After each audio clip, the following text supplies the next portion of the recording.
What is up, bros and broettes? It's InkSlasher44, and I have screwed up this commentary so many times it's ridiculous. So let's try to get this right this time. Today we're talking about the Tac-19, a direct energy weapon in Call of Duty Advanced Warfare. It's a pump-action shotgun that shoots air, so how cool is that?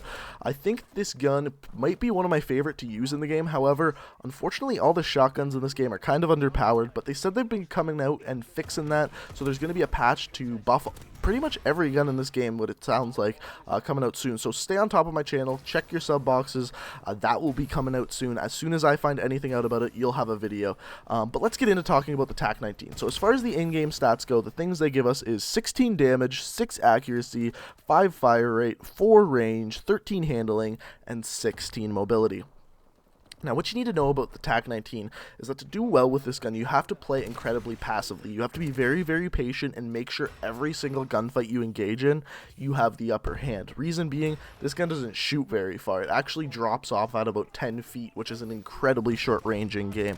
So if we look at the actual damage that it gives us, it gives you up close at about 10 feet, you're going to be doing 50 damage per pellet. This gun shoots 8 pellets per shot. So every time you fire the gun, it shoots out 8 pellets. So 50 damage up close, which is really good. At mid-range, you're looking at 30 damage per pellet, and at long range, you're looking at 10 damage per pellet. What this means is that if you are far away from someone, you're probably looking at a 5 or 6 bullet kill out of this gun, which takes forever to fire, considering the fire rate is 89 RPM, which isn't very good, but it's good to know. So, on top of that, what else can we know about this gun? First of all, like I said, you're going to want to play it incredibly passively. And if you watch the way I play this gameplay, you're going to learn very, very well how to use this gun. I do very well in this gameplay just by waiting for a gunfight that I'm going to get into where I have the upper hand. That's it. That's how you play with this gun. Now, if we're talking about a best variant for this gun, the one you're going to probably want to use is the Haymaker. There is really nothing wrong with this gun other than that the hip spread is a little bit larger, which can be fixed perfectly with a laser sight. What I mean by this, it's increased 10%.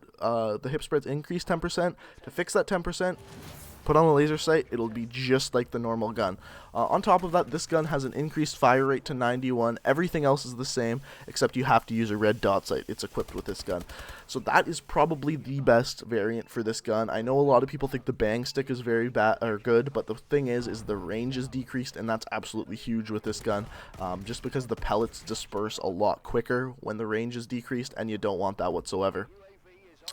Whenever you see a variant with the damage increased, it's actually not that good. All that does is change the multipliers. It doesn't change the gun damage itself, and that is why the Haymaker is so good, because the multiplier is still at 1.